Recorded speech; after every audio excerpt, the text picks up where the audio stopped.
Both counsel. Mr. Hobson, I think you're muted. You're not now. You represent the appellant as my understanding, and I would ask you then, did you wish to reserve any time for rebuttal?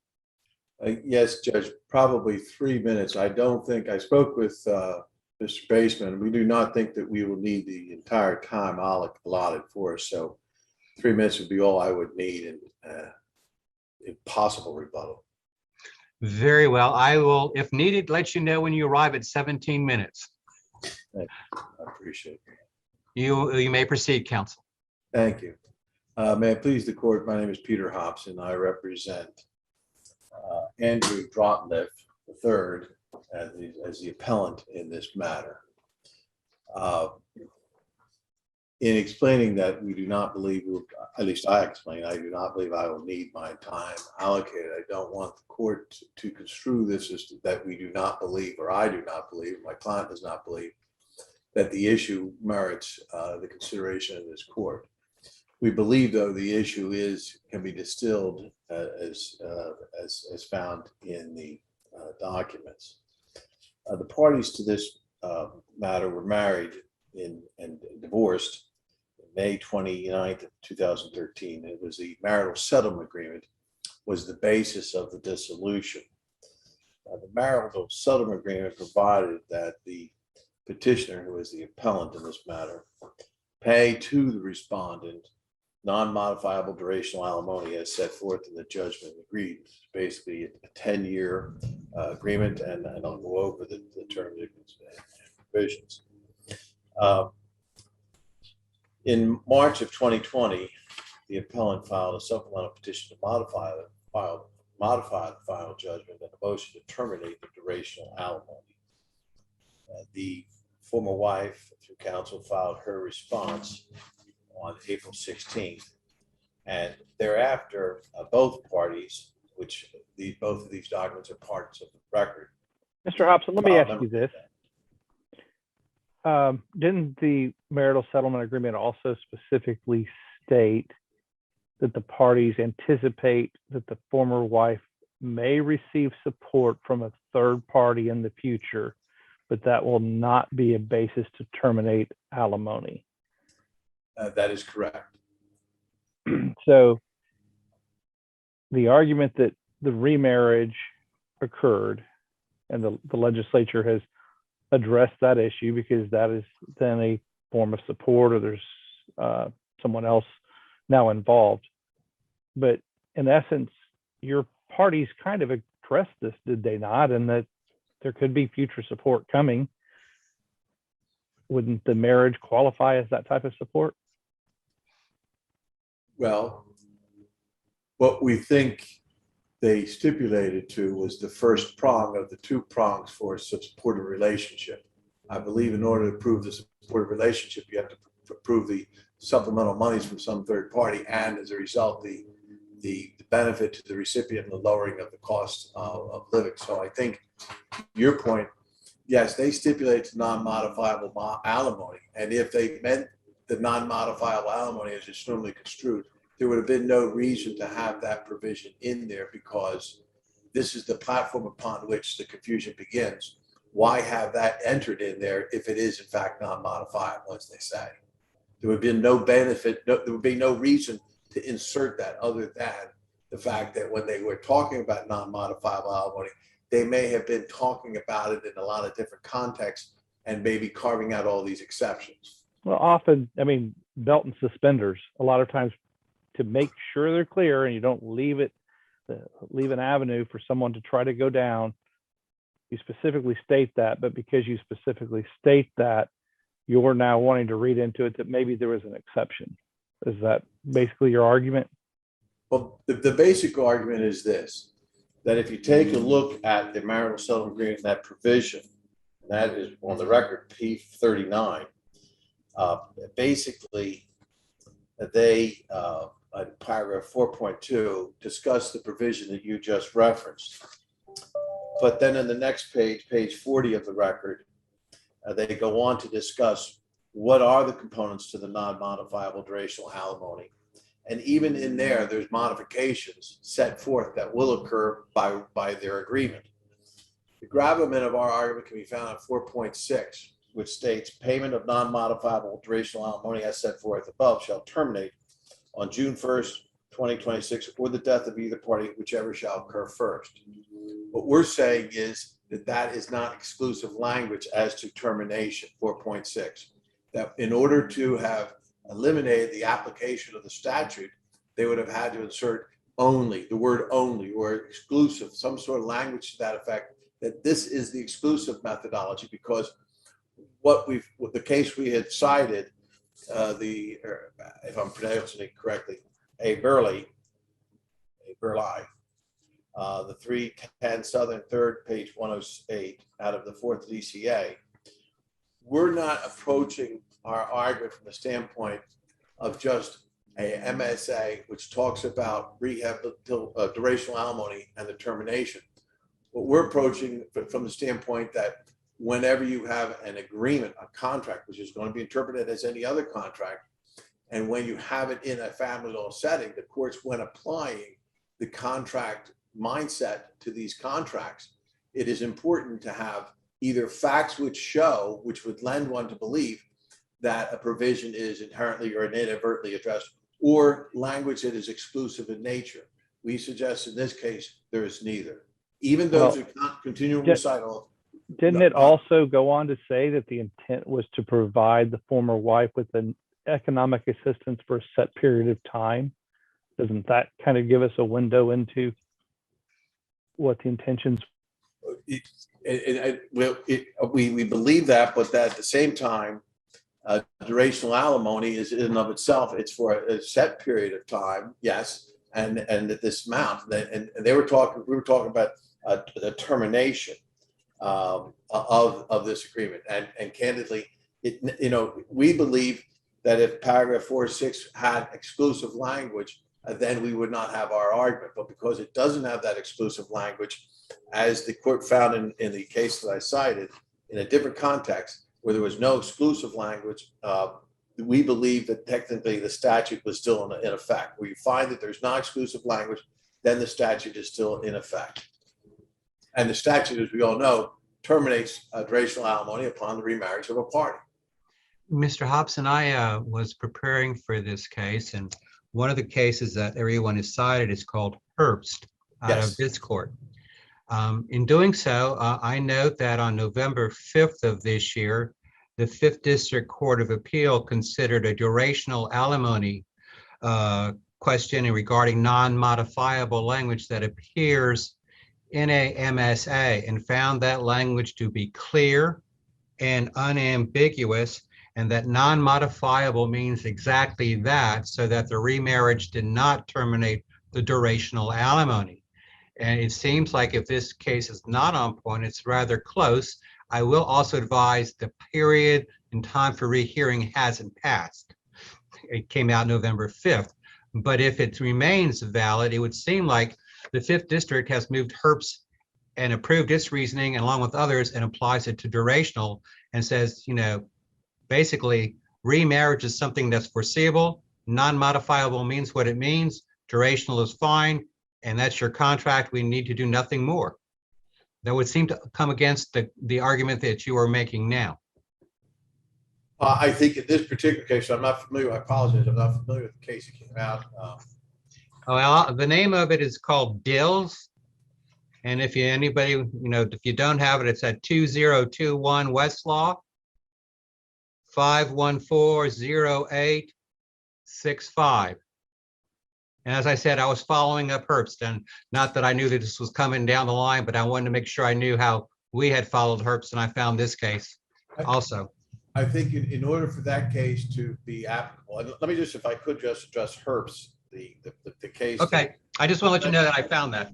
And I do think the trial court correctly noted in its finding is that the Herbst case is out of the 2nd DCA. And as we were arguing our case, it noted that the court was bound by the Herbst case because of the fact it was out of the 2nd DCA.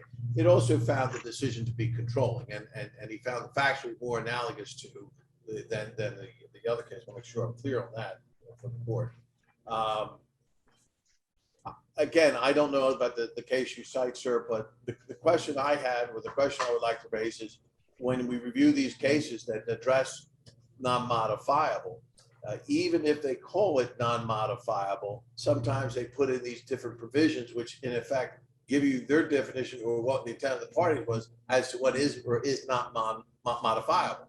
And again, if in this particular case, they carved out the exception of the death of the parties, and of course the date certain, as being termination provisions. They also inserted the language regarding the financial support coming into play. So I think what they did is they kind of had a very broad definition of non-modifiable. In creating that broad definition, what they meant by non-modifiable, they didn't exclude termination by marriage under the statute.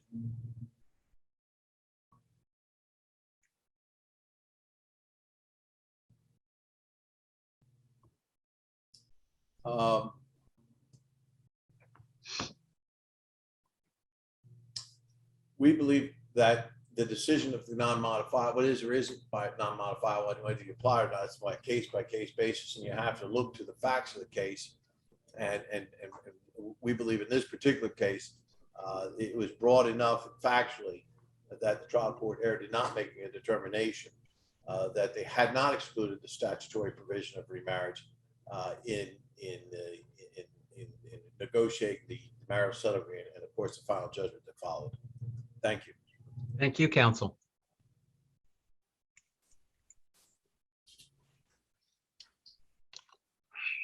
Okay. Mr. Baseman, you may proceed, counsel. Thank you. May it please the court. My name is Mark Baseman. I represent the former wife, Tanya. She goes by Hartley to me, but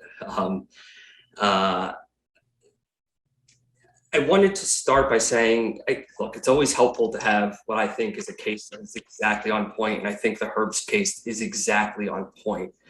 But to delve immediately into the case law is almost missing sort of the obvious point here, which is these agreements are supposed to be interpreted based on the intent of the parties, and the way you interpret intent is to look at the language they chose. The phrase non-modifiable is not a Latin phrase, it's not a boilerplate phrase, it's not a foreign phrase. Modifiable means the ability to change, non means non. They agreed to non-modifiable, non-changeable alimony. They carved out minor exceptions to that, death and the date, June 1st, I think it was, 2026.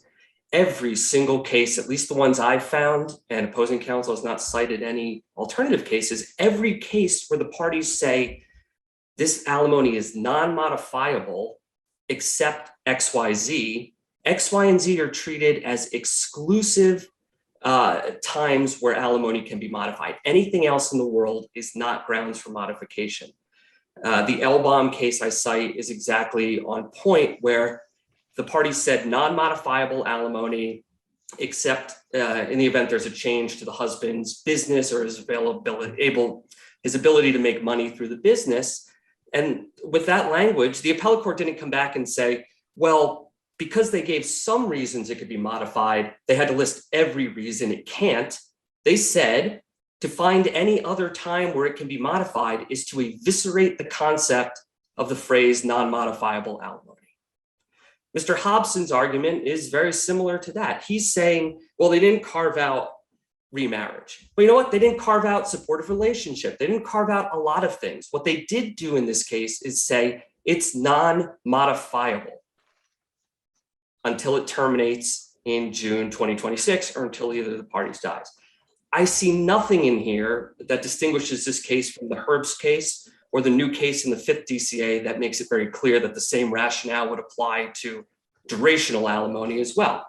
In Herbst, out of this court, the MSA unambiguously said non-modifiable alimony, and it said for the life of the former wife. And this court ultimately said that that was absolutely clear, unambiguous, that there are no other times where it could be modified. And that case was exactly the same thing. The former husband was arguing that he was entitled to modification because the former wife remarried. And this court said, no, you can foresee that possibility. If you want to carve that out, in a non-modifiable alimony agreement, you have to do that. You didn't do that. Non-modifiable means what it means. It is not modifiable. I struggle to see any difference between Herbst in this case.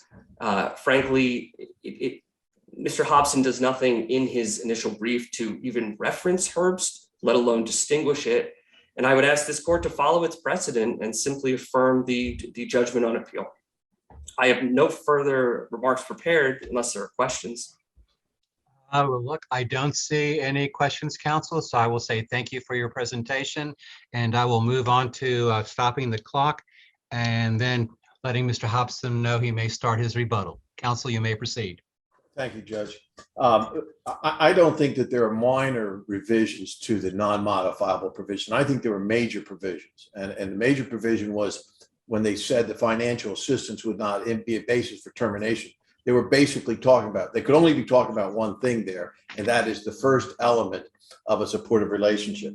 Secondly, the Rosenthal case, which was cited by the appellee, and it basically it is of interest because in that particular case, the former husband argued that the trial court's determination was erroneous because the marital settlement agreement in that case contained neither an explicit waiver of the right to modify nor unambiguous language demonstrating the intent of the parties to waive the right to modify the alimony award. Now, that case goes on to note that the right to modify awarded alimony may be waived by either party. This waiver may be implied. However, an implied waiver must be clear and unambiguous.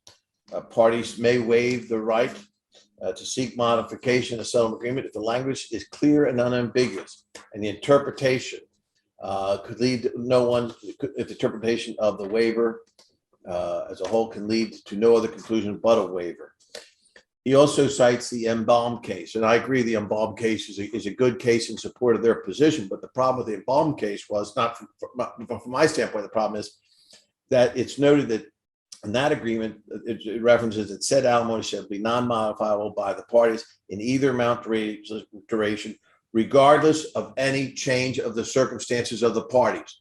Remarriage would be covered by that, regardless of any change in the circumstances of the But parties. wouldn't remarriage be something that would be reasonably contemplated in the future after a divorce, so that if you were writing a marital settlement agreement, you would cover that likelihood? I didn't write it, thank God. Okay, fair enough. But I noticed that I understand what the the Ebon court's case saying. was the fourth, if I recall correctly, and that would be Judge Gross writing, I think, for the fourth on that case. And he pointed out, if I have the right case, that there were some exceptions from the general rule of non-modifiable. And he said, those are the only ones, because those are the only ones the parties contracted for. Do I have the right case? Yes, I agree with Mr. Baseman.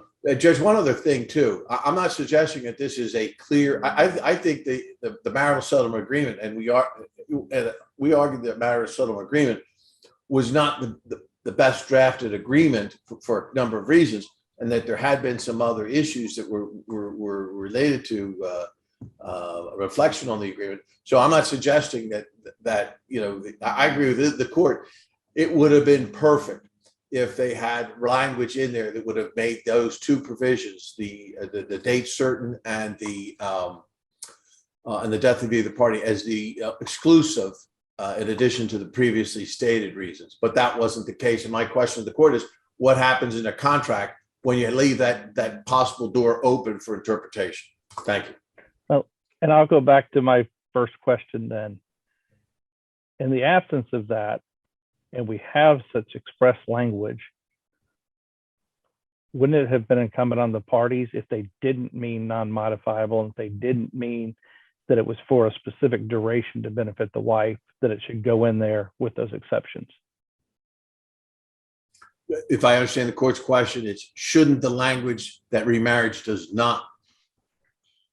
I'm not going to, I agree with making it clear. The question for the court is a little different than that. The question for the court is, if you begin an alimony provision by saying that if the alimony is not modifiable, you don't have to repeat. You don't have to put it in there. If you put it in there, what are you doing? You're creating something in the back of the minds of people. I think what they were saying was this would not be the basis for termination. I understand that. You go to the next page, they give you the alimony step down payments, and then come to the paragraph in question here about what happens when there's a date certain, when you reach a date certain, and or the death of either party. It terminates. But again, the question is, when does the language of an agreement specifically eliminate the provisions of a Florida statute on point? And I suggest it has to be clear. If they said it's clear language, then that statute would not kick in. I think under the case that I cite, if I'm pronouncing it correctly, Herbalis, it's to that point, it says in order to exclude the provisions of the statute, you have to be clear. Thank you. Thank you. I thank you both for your presentation today, and on behalf of the court, wish you well, stay healthy. We hope to see you in the future in person, God willing. And